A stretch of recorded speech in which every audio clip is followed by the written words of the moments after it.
What you gonna do with your tax return this year? You want an extra stream of income? You want an extra stream of income just from your tax return? Pay attention. Let me show you how you make extra money with your tax return this year. Econ 100. You already know. Welcome back to the channel. Today we're going to discuss how you can turn that tax return into an extra stream of income. Today we're going to discuss the JP Morgan Premium Income ETF. All right, here's the JP Morgan Premium Income ETF at $57.20 for one share. Let's look at the year to date.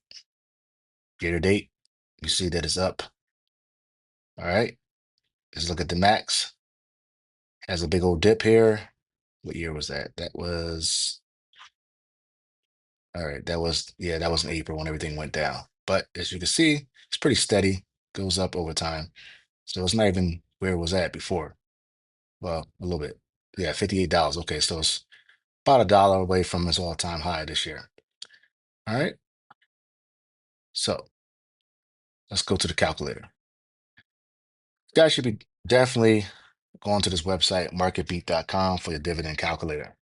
Let's just say you buy some JP Morgan Premium Income, right? So ticker symbol is JEPQ. All right. So you definitely want to drip it back into the system.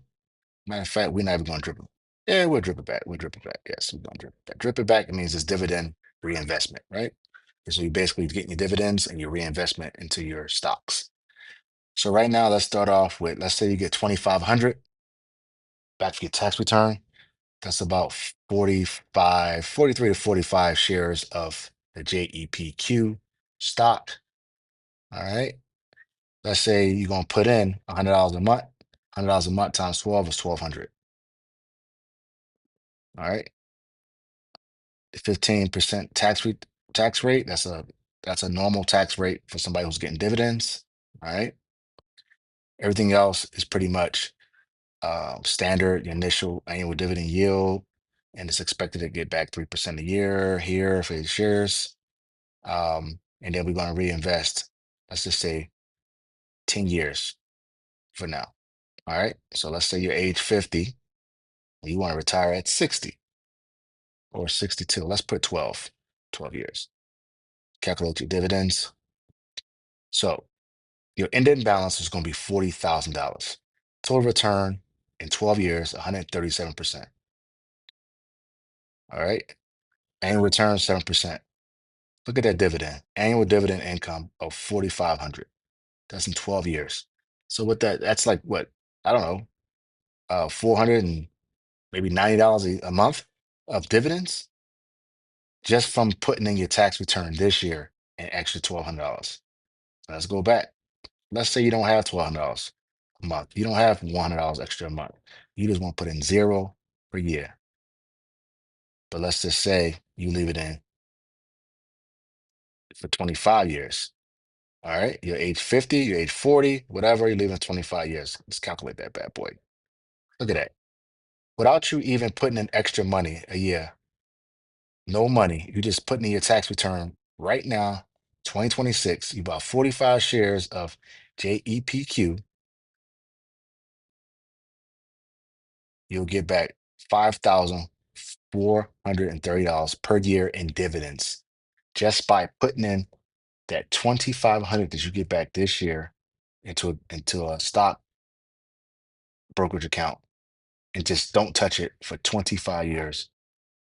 You'll get at least $500 a month until you die. Until you die in 25 years. Now, if you want to up the speed on that, let's say you just want to do it for 10 years, you put in your $2,500, so you bought $2,500 worth of JEPQ, but then you want to put in more money. Let's say you got an extra $200 to put in. So you're putting in $2,400 a year. All right. And this time, you're going to put into a Roth IRA where you don't get taxed at all. Right? You'll calculate your dividends here. So now you get back a little bit more. In 10 years, you get back $6,292 a year in dividends. Divide that by 12, you're looking at extra, but 550, $550 a month just by putting in your tax returns this year and putting in $2,400 a month. Now, if you put in the full amount of your Roth IRA, let's say you got about, I think the max is 8,000 this year or 7,500, but let's just say you only got 5,000. 5,000 divided by 12. What's that? About I don't know, $600, $600 a month, something like that. Almost 600, about like $550 a month. All right. Let's just say that.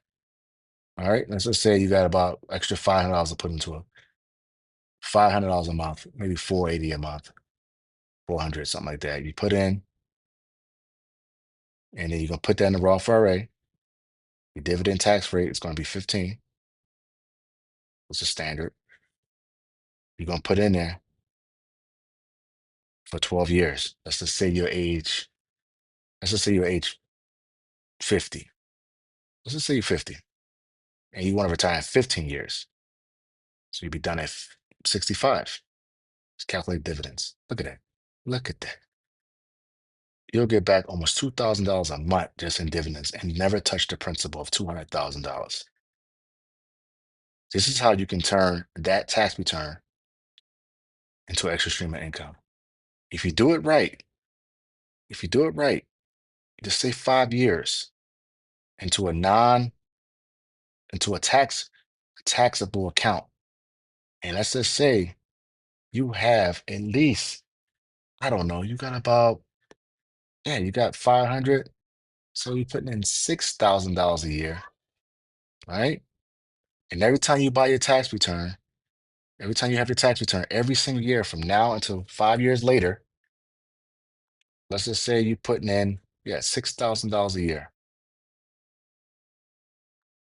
You got your dividend tax rate because you're going to have a taxable uh, account. And you're going to put in for 5 years, starting off with 2,500. Calculate the dividends. Look at that. You'll have $480 a month, almost $480 a month. So it's gonna be like 400 a month.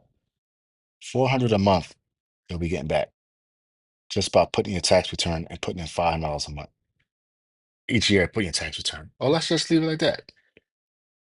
Let's just say you put in your tax return every year for next that's next 10 years. Next 10 years, and you want to be done. You're tired of working, or you just want to have some money and extra money. Look at that.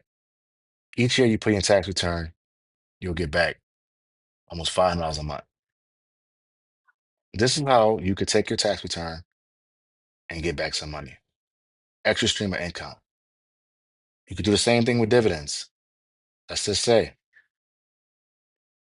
let's delete the JEPQ. And let's go back to Pfizer. Let's see what Pfizer is. Pfizer. All right. Let's say you got 0 shares of Pfizer, but each you're gonna put in your tax return. All right. Make sure I get the Pfizer. Pfizer right there. Okay, here we go. Pfizer a little bit cheaper. So you don't have no shares. You got 0 shares. You don't have any money. But each year you're gonna put in your tax return of 2,000. Let's say 2,000. And you're gonna put it into a taxable account. You want to be done in 10 years. Let's just see how much it gets you. So it doesn't get back much because it doesn't pay you as much as the JP Morgan premium. But if you leave this in it for 20 years, you put this into a Roth IRA, look at the difference. That's the difference. Never touch your principal, have an annual dividend, 8,800. And the more you put in, the more dividends you get. So if you put in $5,000 a year, or the max. Let's say you put the max in. It might be 7,500. I think it's 7,500. But you starting off with zero. You don't have any money. You just starting today. That's it. You calculate those dividends. Look at that. 20 years. 20 years. That's the difference. This is why you want to invest. This is why you want to put and start a Roth IRA and put your tax returns into something. Don't waste your tax returns on stupid, silly stuff like tattoos and vacation. Put it into the Roth IRA. Build, grow, take advantage of this. You could be almost a half of a millionaire with this. And the more you put in, it'll get you to a million just by buying one stock that pays that much in dividends. Keep it econ 100. You already know.